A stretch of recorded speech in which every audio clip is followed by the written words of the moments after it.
Welcome to the male panel of Intimacy and Sexuality. My name is Jim Cesario. I'm a T4 para. I've been injured almost 40 years. I have 3 children and I'm married. I'd like to introduce our panel today. Hi, my name is Daniel Tratt. I'm 29 years old. I'm a T7, T8 para. Been injured for about 9 years. I work as a teacher in the Bronx and I've been teaching about 4 years now. My name is Peter Zarba.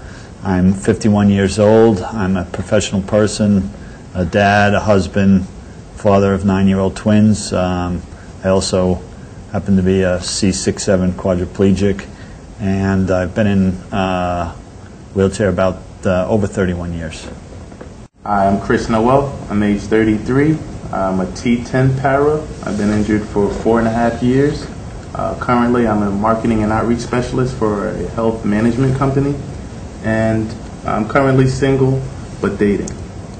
Okay, there's a lot of information out there on sexuality for the spinal cord injured, on functioning, on erections, on medication, and it's available on the web. A lot of information has been written about it. We're not going to be talking about that today with our panel. We're going to be talking about shifts in their own views of sexuality and how they got to that point. SCI can occur at any age. If you're injured when you're younger, you really don't have too much of a perception about what sexuality is. If you're single, you have one view. If you're married, have children, it's another view. I'd like to ask the panel, at the time of their injury, how would you define your prior sexual experience? Well, in response to that, Jim, I think at the time that I became disabled, I was a young person. I was a freshman in college. I had come out of an all-boys high school, and I think I was learning a lot about my own sexuality at that time. So I think at that stage of my life, looking back 30 years ago, I had a lot of questions. I think that the questions about my disability and the questions about my sexuality and how those played together was just a big pile of questions that needed to be answered. I had a girlfriend while I was in rehab, and my experimenting, my learning about how I would handle my disability, I think happened while I was still in the hospital. All right. Well, I got injured at age 28. So coming from the professional field, I was a bachelor. So I was pretty much a dog. I was appreciative of what women brought to the table. So I was just doing everything as a 28-year-old would do. And I think after injury, you do have those questions, especially right after injury, because you know you're not used to spinal cord injury, so sometimes you question yourself. But at that point, you know, I think my main goal was just to get back into it. You know, dive headfirst into it and say, hey, I'm gonna experience it, you know, my own way. When I was injured, I was 20 years old and I was a junior at college. I was the typical 20-year-old who was looking to have a good time and was exploring, you know, sexuality and just basically trying to have a good time. For many of us, we began to think about sexuality after our injury at various times. And I'd like to ask the panel a question is, when did you begin to think about sex after injury? When I was first injured, I thought about sex a lot.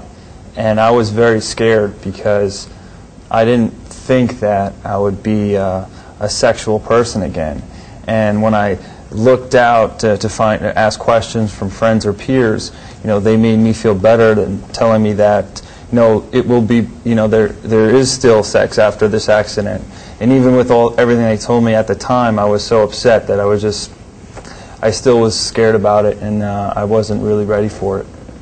What I found to be my first exposure, or first real opportunity to address some sexual questions, I had one of the nurses tell me that we were scheduled for a talk about sexuality. And just the fact that it was scheduled was a little annoying. I think it felt like it was something that she needed to do on that shift. So there was very little information exchanged. I don't remember any details from that conversation. I just know I wanted to get out. Probably not as bad as she did. And yeah, initially I just realized that it was my responsibility as opposed to someone else's to learn how to move forward. Well, personally, me, it started in the inpatient unit. I just wanted to find out, you know, and I still wanted to explore my manhood, injury or not, and that's how I went about it. I didn't really receive a whole lot of information, but after the fact, I still had questions. I went out, did my own research, asked doctors, any and everything, and then became more acquainted. Okay, I think for me, I thought about it when I was in rehab in the hospital. I think most of the guys who were there was discussion about it. We never had anything formally. The staff never talked about it, wasn't mentioned at all. This goes back close to 40 years. When you're 17 and even before injury, you think about it a lot. So obviously afterwards, it's a big topic and a big concern. Okay, I'd like to follow up with a question concerning when you began to think about sexuality. Did you think about concerns, or what was your reaction when thinking about it? Sure. Well, my reaction was I needed to know as much as I could and experience as much as I could. So that's what I went about doing. And, you know, the tapes and everything that they do show you in inpatient don't really necessarily help you much. But as I said, it's more about the experiences with you and the women you're dating or the women you're dating. It's about what you do. One of my major concerns when I thought about sex for the, again after the accident was performance. I didn't, I was very scared because I can't really control, what was going to happen. I was fearful, or I had a lot of anxiety about what it was going to be like. And with all that said, I still had other issues like my bladder, which I had trouble controlling at the time. And with all these things that I had to worry about, I was just like one big anxiety attack, and it wasn't a good experience, or it wasn't fun to think about, at least. Dan, you said that you kind of were in a state of anxiety, a big ball of anxiety. How did you get from there and move forward in a positive direction in your journey to find yourself sexually? Jim, it took, I guess I could say the best way to get over that anxiety is to actually experience things. And even though I was like so nervous about it and so scared about it, I wanted to experience, a sexual relationship, as soon as can be. And I was fortunate enough to experience one, within, I'd say, within the first year of my accident. And, it wasn't, I built it up to something that, was like, I like to say I was a virgin all over again. I was like a little kid. And once I had that first experience, I was able to just, a drop of weight went off my shoulders, and I felt better about myself. And it wasn't all gone, but with more time and more practice, I was able to get rid of all that anxiety.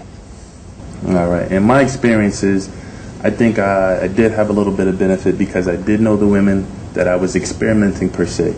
So you could almost call that like the practice field before you even wind up approaching women who you don't know and who've never known you before injury. So I think a lot of things I learned by experimenting earlier helped me out because, as I mentioned earlier, I love women. I'm a young guy, always looking for Miss Right, because I definitely want to have children just like these gentlemen. But those early experiences helped me out because it gave me the confidence to approach a woman who might not have known me before injury.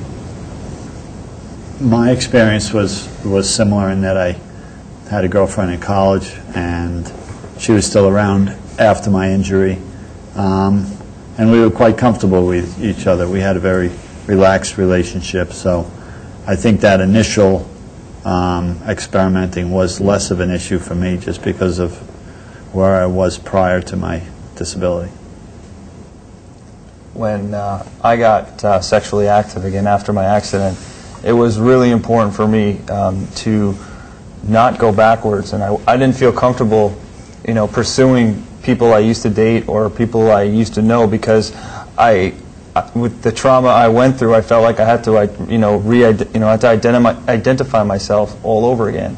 and I felt that I couldn't go backwards, and that's why I was always pursuing somebody who was new, so that they would like me for who I am now, and not for what I used to be. Not to say that that's wrong, but that's just like the stand I took, and I wanted to start afresh. I think, you know, for myself, it had to do with my image of who I thought I was. And I really didn't feel too good about the spinal cord injury and pretty insecure. So it was really difficult meeting girls. I got involved in some sports and wheelchair basketball and started to begin to feel better about myself. At that point, then I started to meet gals. And they would come to some games, and that's how it worked for me. I started to feel better about myself, and that kind of lended itself to being able to jump in there and talk to girls and get involved. Self-image is really important. Sometimes if you start to develop a good image of yourself, that's going to help you in the realm of meeting women and your sexual being. Ultimately, I mean, vice versa, if you have experience in sexuality, it kind of builds your image and feeling better about yourself. So, you know, for some people it's one way, for some people it's the other way. Any comment, folks, on that? Well, yeah.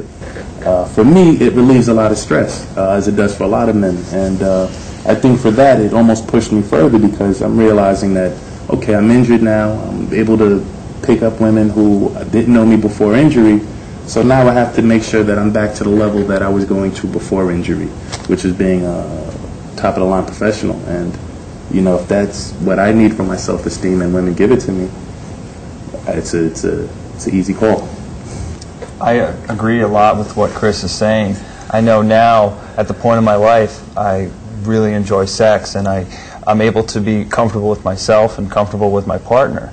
That wasn't always the case, because when I was first injured, it took me a couple of years to to actually accept, you know, what I am, or what I had become as a person, and I didn't exactly like who I was. Even if there was a girl or a woman who did like who I was, I didn't, and that was the problem. So maybe they were ready for a relationship, I wasn't. So even though I did have sexual relationships, you know, after my injury, I wasn't really ready to have a serious relationship where I could work, because you can't expect someone to love you if you don't love yourself.